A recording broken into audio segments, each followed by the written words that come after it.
Hello, reader. You're plugged in to another episode of Pagecast, brought to you by Jonathan Ball Publishers. We hope you enjoy it. Hello, I'm Beverley Roos-Muller, author of 2 books published by Jonathan Ball, Bullet in the Heart, 4 Brothers Ride to War, and Hunting the Seven, the story of the assassinations of the Guguletu Seven. Thrilled to be talking today with somebody I've known for quite a long time, Professor Gavin Evans from the University of London, who is an author and an academic, has published 10 books, non-fiction books, and he's in South Africa to talk about his latest book, White Supremacy, A Brief History of Hatred. And it is an extraordinary book.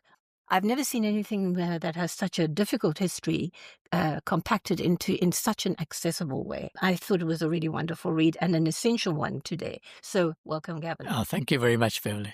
You're talking in this book about white supremacy, which is now prevalent in the world today, raised its head yet again, and its current form, the Great Replacement Theory, which is globalized as we speak. What exactly is the Great Replacement Theory? Well, it's this idea that it really goes back 150 years to the founding of the Eugenics movement in the late 19th century. But in its current form, what it is this: it's an idea of a conspiracy by elites, often George Soros is the person who's put behind it, that white people are being consciously replaced by black and brown people in the United States and by Muslim people in Europe, and that part of this conspiracy is to dilute the genes of the white population. So that's the essence of the idea, and then what follows from that is that the view that has to be combated, both by breeding programs for more white people, seen as positive eugenics, which Elon Musk is excited about, but more prominently by restricting immigration. Why is there a notion that white people are supreme to others? Well, I think that notion really goes back a very long way. It was obviously related to slavery and related to colonialism. And you really see it becoming part of a kind of faux science in the second half of the 19th century. So if you look at Darwin himself, when he wrote the book The Voyage of the Beagle, his ideas on race were a bit ambiguous. He was anti-slavery and so on and so on. But by the time we get to The Descent of Man, which is one of his last big book. Later in his life, the level of racism is profound, even for his own time. So these ideas became part of the kind of currency of the 19th century, and they've lingered, and they keep on popping up again. This idea that people are defined by their racial birth in terms of their character, in terms of their intelligence, and in terms of their abilities, and that these things are innate. And I mean, the recent version of it is the idea that Ashkenazi Jewish people are innately more intelligent than others. People like Steven Pinker have promoted that idea. And it's wrong, and they don't understand the science of it. And it's very easy to show why that idea is wrong, but it's the cat's paw, because if you say one group is less intelligent, more intelligent, you're saying implicitly that others are less intelligent. So that's the kind of mainstream version of race science, which has played into this idea that there are people who are born more intelligent, and they need to be protected. Their genes need to be protected from being muddied by those of others, which is why you've got to keep immigrants out and promote the birth of white people, and that's the idea underlying it.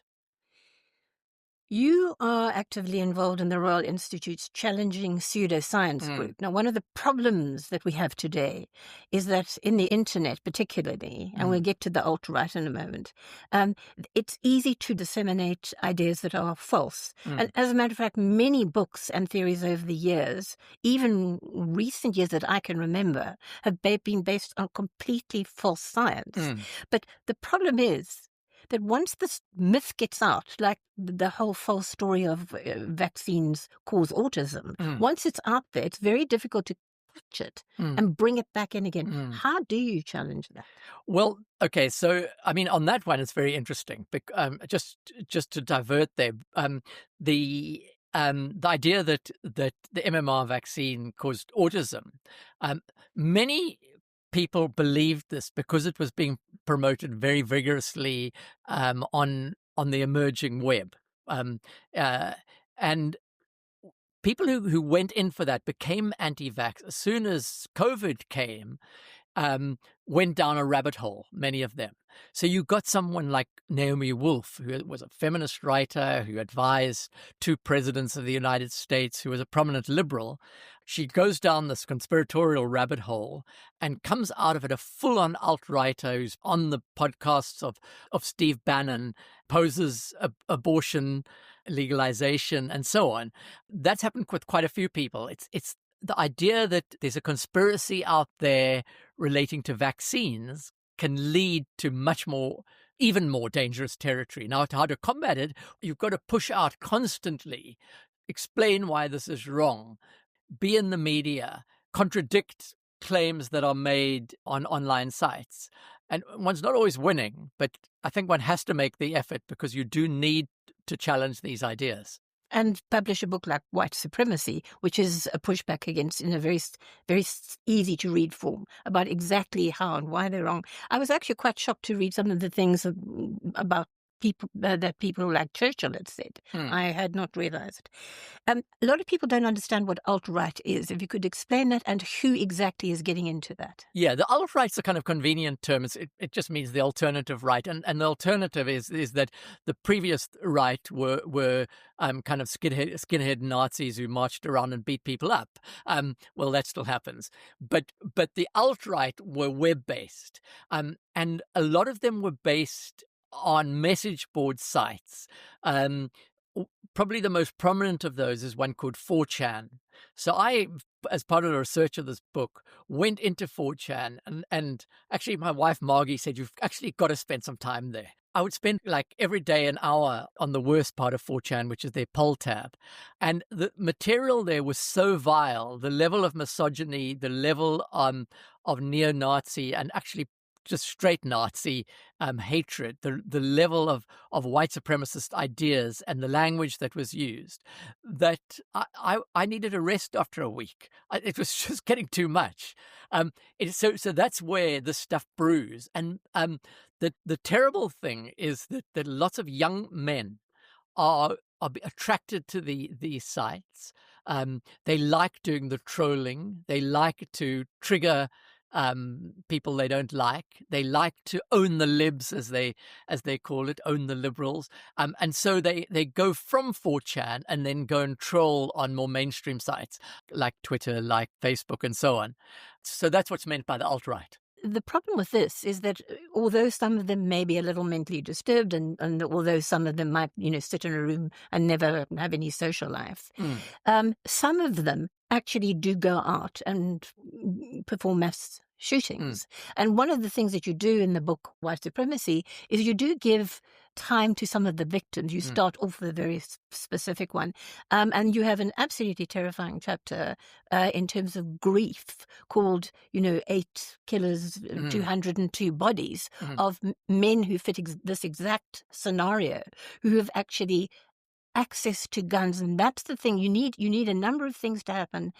And then you also need access to guns too. And if you could speak to that. Yeah, that's such a huge thing. I mean, the reason I started each of those with the victims was I just felt because I went deeply into these cases and so much attention is given to the killers and none to the victims, or very little to the victims. So in each case, I chose one of the victims and told his or her story. And I thought it was necessary to do that before getting on to the killers. And you're quite right. I mean, I was looking for ones all over the world. So I've got the New Zealand killer who came from Australia, the Anders Breivik who killed people in Norway.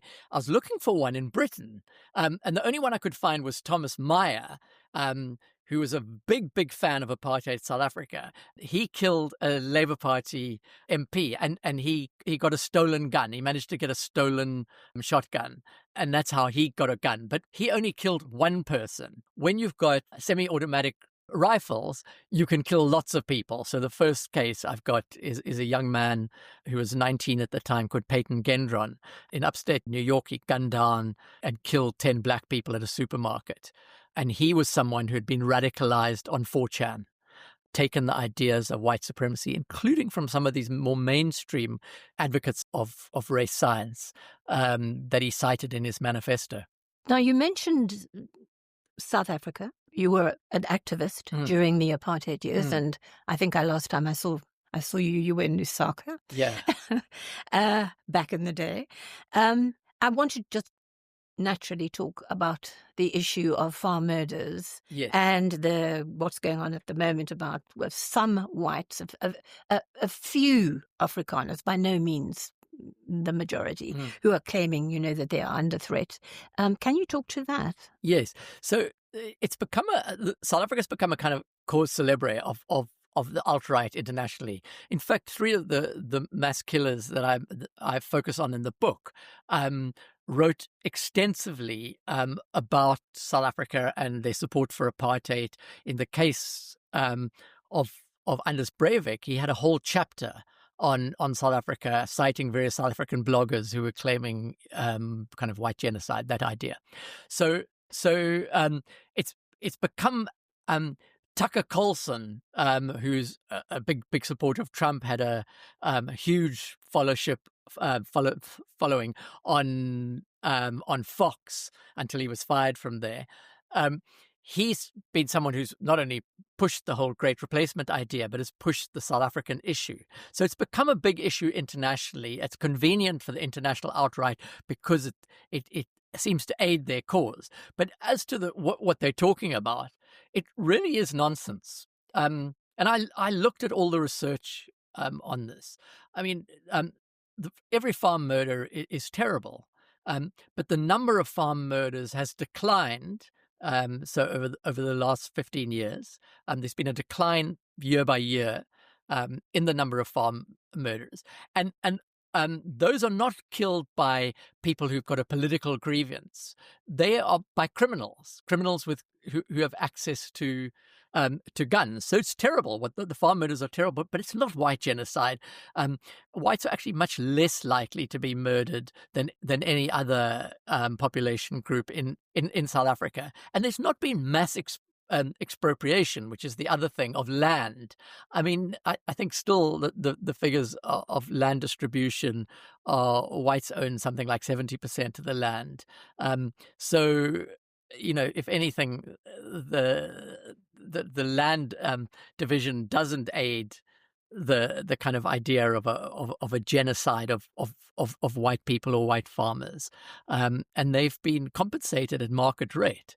So there's no truth to it, but it's a convenient myth. It's because it aids the cause of, I guess, people like Kali Kriel and others, but it also aids what people like Tucker Carlson and Donald Trump and Elon Musk are saying. In fact, I looked at the latest statistics. The last quarter, the end of last year, the last 3 months into this year, and there were 12 farm murders in South Africa, one of which was a white person. Now, one is too many, obviously, but those are the real statistics. And that's why I want to come back to you're part of a group that challenges pseudoscience. I mean, how do you try and stop this barrage of rubbish and false news, the actual fake news as opposed to what Trump calls fake news? How do you combat it? It seems an impossible task. If you say it's impossible, then you're going to get to a point where you say, "Oh, what's the point of doing anything?" And I do think that writing, publishing, talking about it on podcasts, putting it on social media, getting to where the people who are absorbing this kind of thing are based. I mean, going into schools, I think it's all very important just to challenge these ideas, to challenge white supremacist ideas, to challenge great replacement ideas, to challenge the misogyny that so often goes hand in glove with this kind of extreme race stuff as well. I think that one of the things that I want to interject at this point is that there is a part in your book where you do say that there is good news in that the examples of, the spread of racial hatred is in fact dropping. And particularly, I think, as the people get younger, there's less and less pushback against mixed marriages and gay people and, etc. What is a little frightening is that in this white supremacy hatred of black and brown and Jewish people and Muslims, etc., there's also a pushback against women. If some groups say women shouldn't have the vote. And for me, coming out of a activist background of, fighting for women's the right of choice and so on, this is actually quite terrifying. But I want to really go back to the idea of white supremacy and the effect it's had on the whole discourse around immigration, which has, just taken over not just North America or the United States, but also Europe as well. I mean, Donald Trump saying, they're eating the cats and the dogs, and we all fell over laughing. But actually, it was a terrifying example of what people are prepared to believe. Yeah, so I think immigration is what's driving a lot of it. The view that by people coming into the country who are not part of that culture, let's take the most generous version of it rather than the racist version.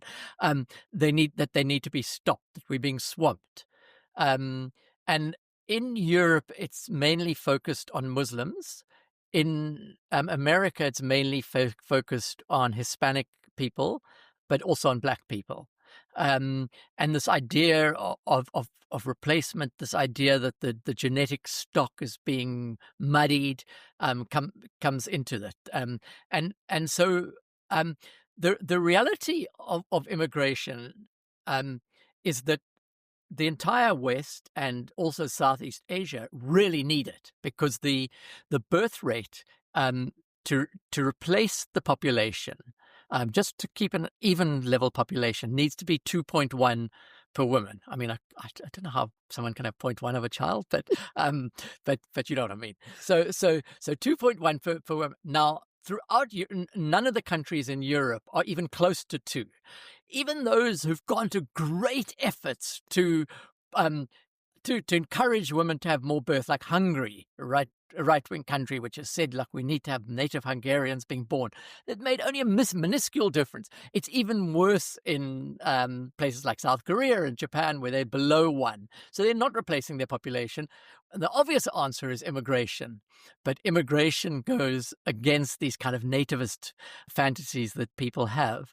And the result is going to be a catastrophe, because you're going to have fewer people working and more old people who are going to need to get pensions and so on. And the economy might not be able to take that strain. So they're creating a kind of long-term, not even very long-term, a medium-term problem for themselves by shutting off borders at a time when not enough people are being born. In fact, I saw something today in which Cuba very pertly pointed out to the United States that if, they wanted to introduce tariffs and whatever, if they didn't have Cuban doctors, the United States health system is going to have a really hard time working. Okay. So, people are beginning to push back. And I think that Elon's trying to repopulate the planet entirely on his own, which is an equally terrifying thought at the moment, given the number of children he seems determined to have. 12 so far. No, it's 14. 14? You're me. Another two since I lost. He's moving. Yeah.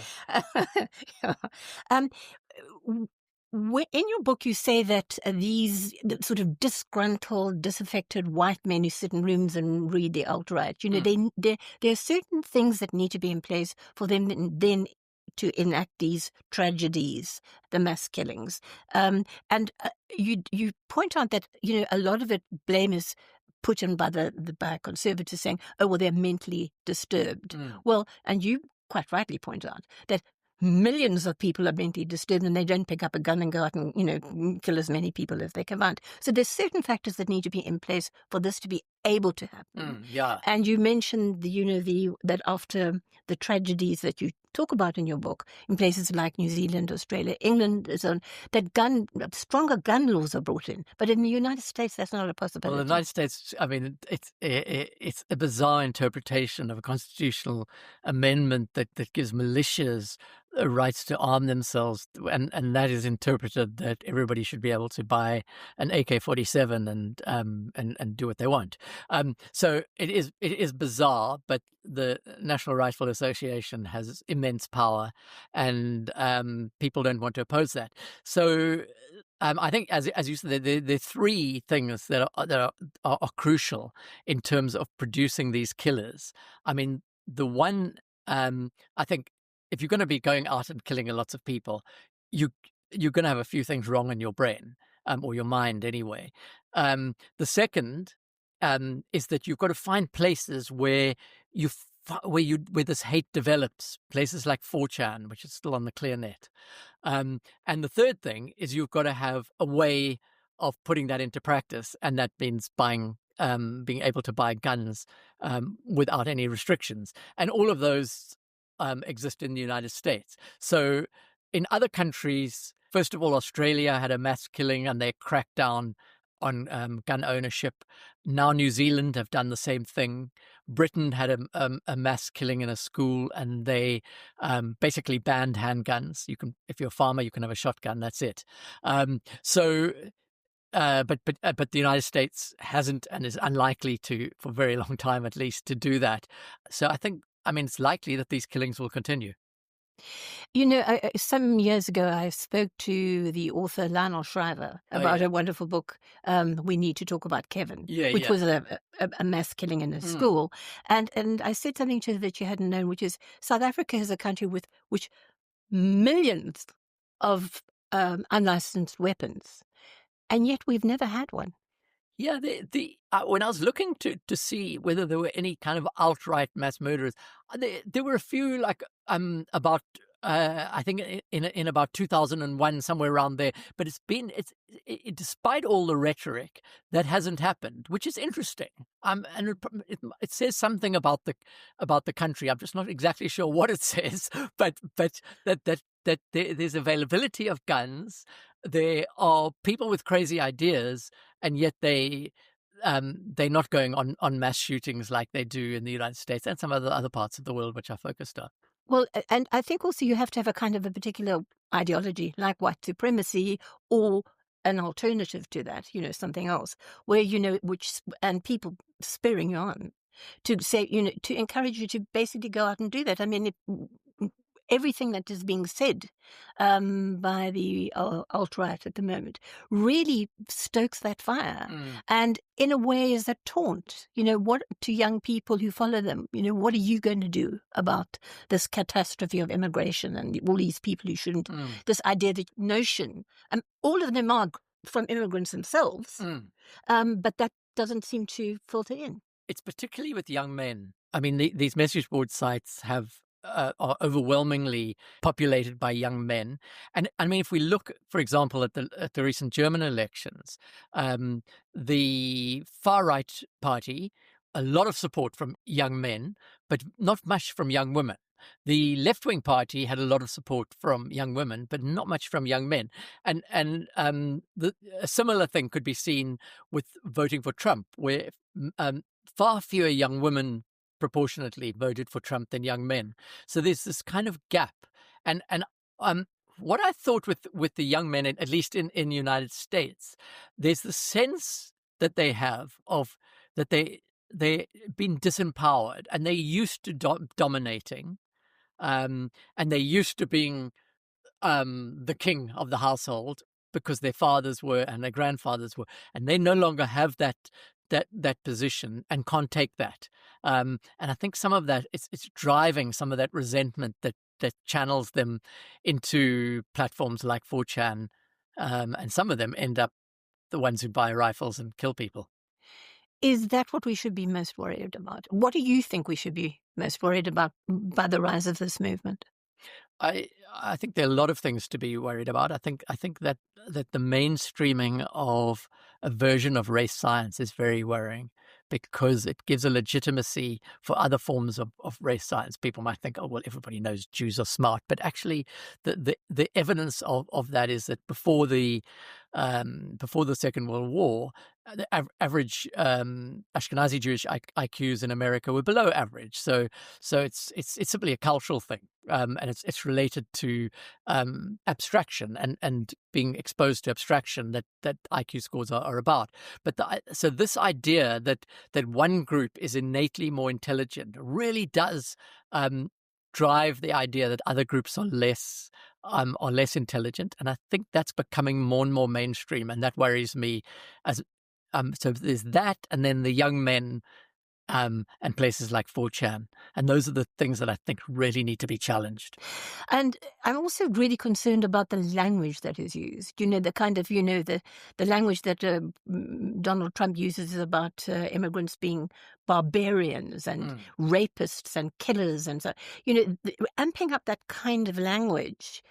Is that trying to send a message about this out there? Well, I mean, I'm never quite sure that with Donald Trump whether he has a coherent message or just a range of desires and gut instincts. And with Trump, I always feel he's so solipsistic that everything concerns himself. So he probably has deep racial prejudices, and these come out in his rhetoric, which is kind of whatever pops out of his mouth. But it seems to animate his base, and so more and more pops out of his mouth because it seems to serve his interests doing this kind of thing. So yeah, I mean, Trump's a hard one to pin down. Yeah, and also being South African, Elon Musk has been a bit of a thorn in our flesh. I remember saying to somebody, "America, please keep him. We don't want it back." Yeah. But he does the power that he has at the moment in terms of, moving these kind of debates is being the richest man in the world. I mean, he could buy a whole country. That's also pretty terrifying.